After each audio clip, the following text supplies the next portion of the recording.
Yo, Bakayalo, Konoyalo, et oui, on se retrouve pour les premiers spoilers du chapitre 1142 One Piece. Oui, il est déjà sorti, l'agent secret des États-Unis d'Amérique du Sud. Il est derrière Oda, il le regarde tranquillement, et puis voilà, les premières planches débarquent et nous, on est directement informés. Donc, on va se regarder ça tous ensemble. Mais avant de commencer la vidéo, instant auto-promo, bien évidemment, mon manga Wolfius. Disponible également et gratuitement sur Mangadraft, je te mets le lien en description, comme ça tu pourras cliquer dessus et après tu me fais un retour par rapport à ce banger. Je le répète, mon manga Wolfius, disponible légalement et gratuitement sur Mangadraft, le lien est dans la description.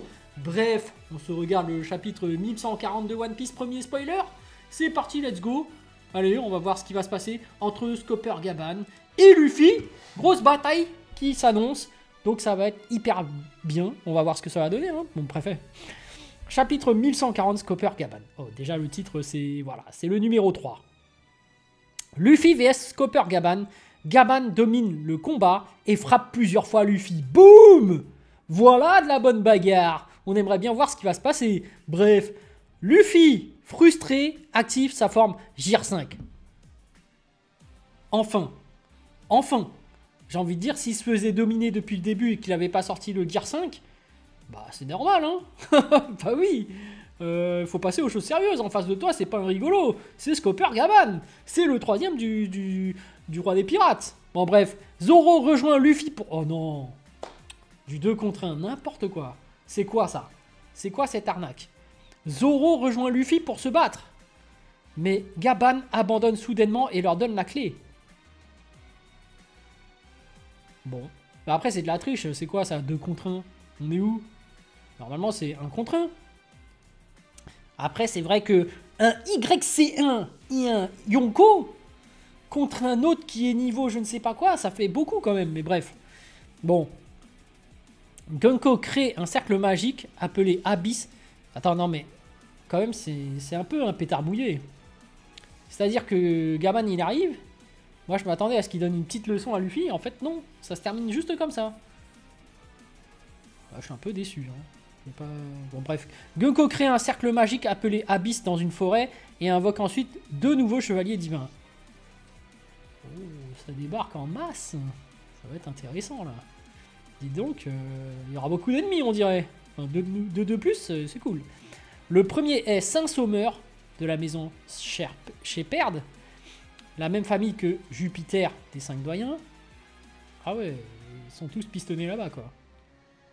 C'est un homme imposant avec de longs cheveux, une barbe et des lunettes. Mais alors je pose la question, ils sont 2 de plus, sachant que bah, y a déjà Gunko et il y a le père de Shanks. C'est quoi leur niveau de puissance? Parce que s'ils sont tous niveau Yonko, normalement ils devraient tout démolir là. Ils sont quand même 4.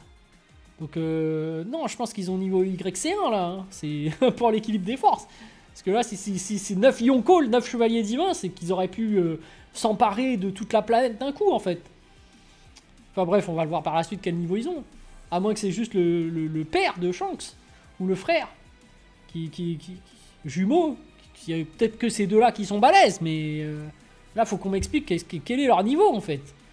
Alors, le second est Saint Gillingham, de la maison Limotive.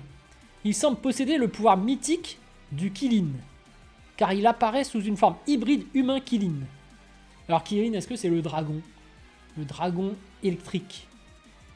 Bon bref, Shamrock demande pourquoi les 2 chevaliers divins apparaissent alors qu'ils n'en ont pas, alors qu'ils n'en ont besoin que d'un seul. Oui, hein. Oui, c'est une question. Bah, pour assurer la victoire, peut-être. Peut-être qu'ils ont senti le danger. Gillingham explique que Shamrock doit retourner à Marie-Joise. Oh, c'est pour ça.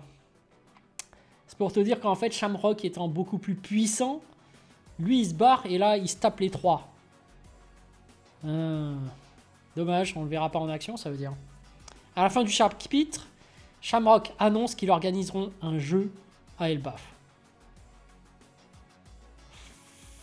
Frauduleux. Shamrock est frauduleux. Il a même pas réussi à tuer Loki, qui était attaché. C'est ça que j'en déduis. Bref, pas de pause la semaine prochaine. Bon, ok. Voilà, petite vidéo sur le spoiler du chapitre 1140. Bon, il y a un combat qui s'engage par rapport à Scopper Gaban, mais je suis très déçu. Hein. Je m'attendais à ce que Luffy finisse KO ou Scopper Gaban finisse KO, mais non en fait. Ils se sont arrêtés en plein milieu parce que Zoro a dit ouais vas-y je me joins à la bataille et l'autre direct ah finalement j'arrête moi. Déçu.